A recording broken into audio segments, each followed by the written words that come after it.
taimaka wa jami'an tsaro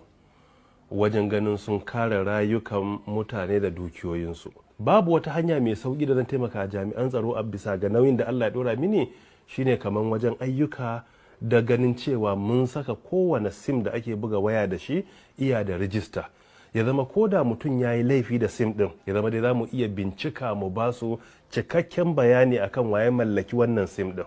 saboda bincike ya bayyana a Najeriya a yanzu kashi 90 zuwa sama da haka na 100 a mutanen Najeriya zai hala aikata laifi ba ga yi aiki da sim ba, ko garkuwa da mutane sai a yi garkuwa da mutum a yi kwana 9 ana waya magana akan waya, ana negotiating, ana neman kuɗi. Me yasa ake magana a waya a rasa kuma waye mai wayan? Saboda dalili shine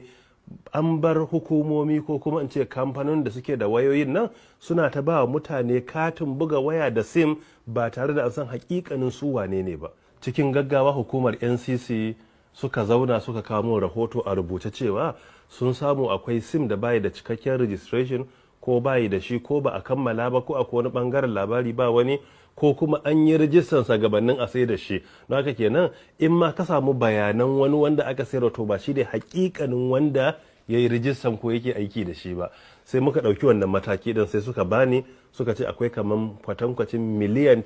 9,200,000. To wannan adadi a ce mun kawar da kai mun bar shi, kuma a ce za a yi ƙoƙarin kawo ƙarshen matsalar tsaro, muna yaudaran kanmu ne. In aka yi laifi da sim aka ba mu sim, zan umurci NCC in ce to na ba ku awa 1 ku ba mu cikakken bayanin wanda ya laifin. Za su yi kontaktin kamfanonin waya su ce oke ga bayanansa, sunansa wane, an haife shekara kaza, muna da biometric ɗinsa, muna da kaza da kaza da kaza. Wannan sai a ɗauka a miƙa jami'an